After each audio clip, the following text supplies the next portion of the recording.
Το μεγάλο ενδιαφέρον των φίλων της τέχνης προκάλεσε η δημοπρασία γνωστών καλλιτεχνών που διοργάνωσε χθες βράδυ η εταιρεία Cypria Auctions στο ξενοδοχείο Hilton.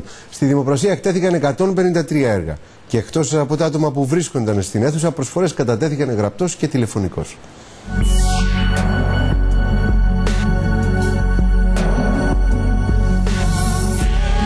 153 έργα Κυπρίων και Ελλήνων καλλιτεχνών περιλαμβάνονταν στη δημοπρασία της εταιρείας Cypria Auctions που έγινε στη Λευκοσία.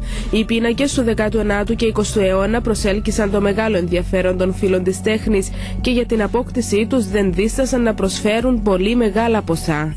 13.001. 13.002. 14 στην αίθουσα.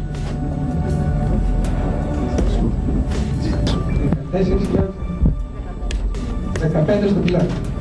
Έργα μεγάλων ζωγράφων όπως του Λευτέρη Οικονόμου, ο οποίος έφυγε πρόσφατα από τη ζωή, και άλλων όπως του Μηταρά, του Γερμενή, του Ρέγκου, του Βίκτορα Ιωαννίδη και πολλών άλλων μεγάλων ζωγράφων παρουσιάστηκαν στη δημοπρασία και είχαν μεγάλη ζήτηση από το κοινό. 4.003. Πρόκειται για την τρίτη δημοπρασία που διοργανώνει η εταιρεία Cypria Auctions. Εκτός από τις προσφορές που γίνονταν στην αίθουσα, υπήρχαν και άτομα τα οποία κατέθεσαν γραπτώς τις προσφορές τους αλλά και τηλεφωνικώς, επειδή δεν κατάφεραν να παρευρεθούν.